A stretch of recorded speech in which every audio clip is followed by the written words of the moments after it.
1971 এই দিনে আমরা দেশ অর্জন করেছিলাম, লাল সবুজের দেশ পেয়েছিলাম, যার কারণে আমরা কবি নজরুল মেমোরিয়াল স্কুলের পক্ষ থেকে সেই শহীদকে শ্রদ্ধা করে স্মরণ করার জন্য আজকে আমরা এরকম পোশাক পরে আসছি।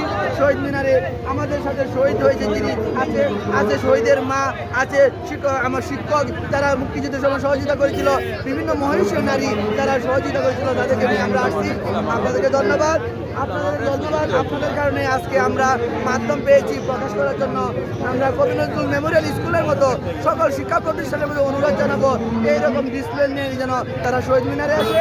অসংখ্য ধন্যবাদ, অত্যন্ত শ্রদ্ধা স্মরণ করতেছি আমি মহান বিজয় যুগে যারা শহীদ হয়েছেন, আত্মত্যাগ করেছেন, তাদেরকে আজকের এই প্রোগ্রামটা সফল করার জন্য আমার 18 জন শিক্ষক স্টাফ তাদেরকে সহযোগিতা করেছেন, তাদেরকে ধন্যবাদ। আমার অভিভাবককে ধন্যবাদ, আমার আগামী কান্ডারি আমার প্রিয় শিক্ষার্থী ধন্যবাদ, আপনাদের শ্রদ্ধাভাজন সাংবাদিক ভাইকে ধন্যবাদ, সবাইকে আসসালাম। জয় বাংলা, জয় কবি নজরুল মেমোরিয়াল স্কুল।